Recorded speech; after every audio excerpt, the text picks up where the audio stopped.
Another way we bait the hook for the fish we're trying to catch is literally the location of our building. Now, a lot of time this is difficult to change, but there are different times in church life where you actually will be building a new building. You will be looking at a new location. So this is important to understand. And it's really important to understand because when you choose a new location, you're investing literally millions of dollars.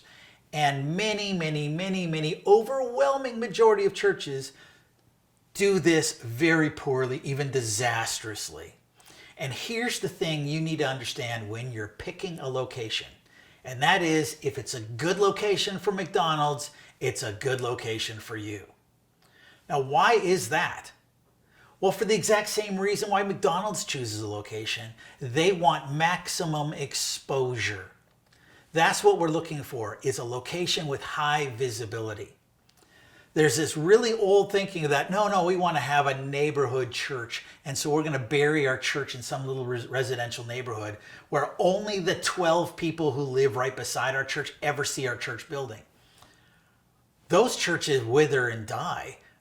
It's so hard to grow a church there because literally you've got a target market of 12 people who ever drive by your church. Where you can, if you put your church in a good location, you can have thousands, tens of thousands, or even hundreds of thousands of people driving by your building and seeing it every single day. Good location for McDonald's, good location for you. You also want high accessibility. So sometimes I've seen some churches build a location that's highly visible, like close to a very big highway, but it's not obvious from where people see your church on how to get to that church. So McDonald's is also smart about this as well, that not only they want to pick McDonald's in a place where people can see, but also a place where people can get to. Another way we bait the hook is literally with our church sign. This is something that most churches have, but also the vast majority of churches overlook the significance of.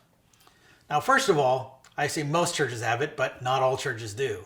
And when you don't even have a church sign, nothing says cult like not having a church sign. That comes across as weird, secretive. It's a terrible, terrible idea. And this happens frequently enough that it's worth for me mentioning it. Having a sign, super important. Next thing when you have a sign, the question you need to ask is, can I read the sign while driving at the posted speed limit? In fact, going a little bit over the speed limit is what you really need because that's what people always drive. I remember years ago, I planted a church in Toronto and we designed a sandwich board sign. And we chose the large sandwich boards, not the itty bitty tiny ones, but good 4-foot by 3-foot sandwich boards. And that church sign design on our computer screens looked amazing. It was cool, it was hip, had the phone number, had the website, had the times. Wow, it was perfect. And then we put it on a busy road, just a few blocks away from where the actual church was, with an arrow pointing where it was. But where the speed limit was 70 kilometers an hour, or about 45 miles an hour. Well, that 4-foot sign, really easy to read when you're walking on the sidewalk beside it. Going at 70, 80 clicks, 45, 50 miles an hour, no one ever saw that sign. That's not just true with sandwich boards, but a lot of church signs, quite frankly, are too small to be read while driving at the posted speed limit. One on your sign, are there service times? And it's a shame I have to mention this, are there correct service times? There have been several different times where I've gone to visit a church and I show up at the time that the sign told me to show up, but that's not actually when we meet, and ended up being half an hour late.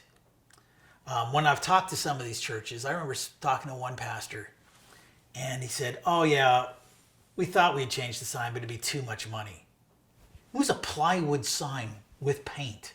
Seriously, I could have gone down to the hardware store, got an $8 can of paint, and they could have fixed their sign. Do you have service times on your sign? Do you have website or contact information? Someone might be driving by the church and they may not say, there's a service time. Well, I'm going to check it out. Quite frankly, 90% of people are going to check you out online before they ever show up in person. That being the case, did you give them a way to check you out online or to have some kind of contact information? Is your sign professional and attractive? The design, the font choices, the colors, the material the signs are made of are so hokey so often of the time. We want to give people a good impression, not a bad one. We want to pique people's curiosity. We want that sign to be attractive, not repulsive. And quite frankly, can you see the sign at night? Now here in Canada, especially during the winter, the sun sets very early. People are often coming home from work and going to work while the sun is down in the wintertime. If they drive by your church and they can't see your sign, that doesn't do anybody any good. So can you see your sign at night?